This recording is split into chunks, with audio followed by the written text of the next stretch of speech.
now we're talking about Astralis, and Bubzkji hasn't shown his head. Striker, you think we're going to see it in the playoffs?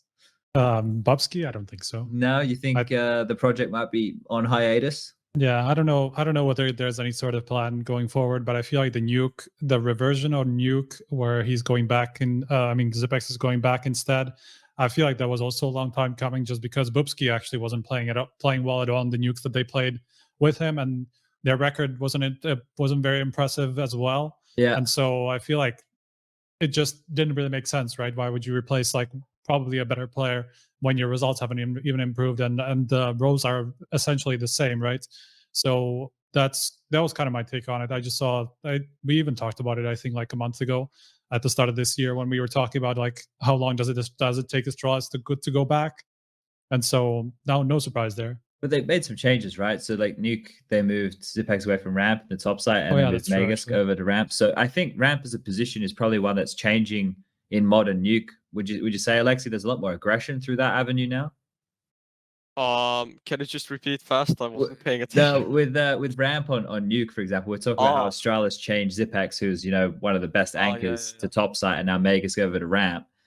You feel in the current meta that it's changing a lot to have more aggression or secondary AWP or something like that holding that position?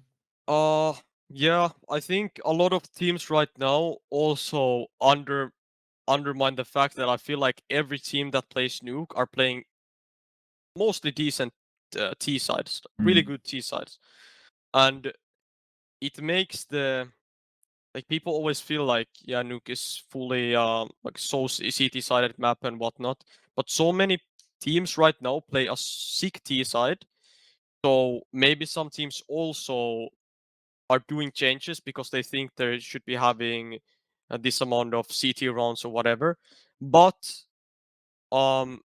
I guess you never know because what is happening in the Astralis camp right now. But you could, if I think about it this way, so Zipex was the original ramp player. Then they lost a couple games. Then they brought Bubzkji into ramp. And now you said that Zipex came back in but moved away from ramp, right? Yeah. So maybe it just was a position for Zipex that he didn't feel comfortable on, and then Magisk is a guy who's saying like, I can play anything, and then they just made the change because they're also thinking about the future, right? So they're also thinking ahead 1 or 2 events where Zipex will learn how to play this and Magisk will learn how to play that, and suddenly they might look really solid. What do you feel about Astralis not having the strong map pool that they used to anymore, right? It feels like we don't know what their home maps are. Inferno and Nuke don't seem to be the go-tos anymore. A lot of teams are even picking or trying to pick those maps into them. It just happens that teams eventually have to refresh their map pools. With Astralis, it's not like, it's a different topic, I feel like, because with Astralis you have to take into consideration that these guys have been dominating for so long that it's about time that they have some flaws, right? So obviously the online period I think hinders them the most because they have the confidence of getting like 4 majors or some ridiculous stuff, and they feel completely different on LAN, I could assume, and they have really good communication to help back that up.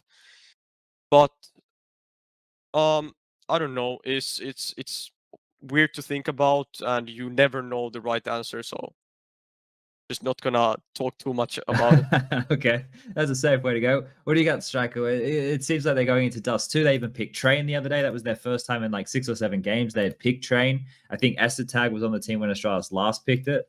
Like it feels like they're trying to work it out as they're going at the moment. You getting that vibe? Yeah, it was also like we also kind of saw a return of like some pistol round success from Astralis. They got a couple. Apart from the series against Spirit, where they literally only won the one that saved them from a 16-0, which was just like pretty much pointless, right? Just for honor, basically. And so yeah, that's pretty much all I got. I'm not entirely sure why they're so insecure about their map pool. I guess that's what you can take away from this. Yeah, okay. Yeah, I guess if you're getting punished on maps, you're messing around with a 6-man. You obviously had the 2 guys in the middle of the year step out. You had Yugi come in, Snappy come in. It's been a mess, right? So they're probably still just trying to work out where they're at.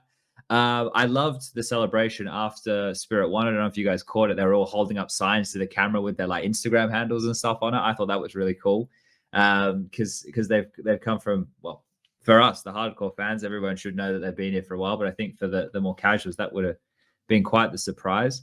Let's keep this one going because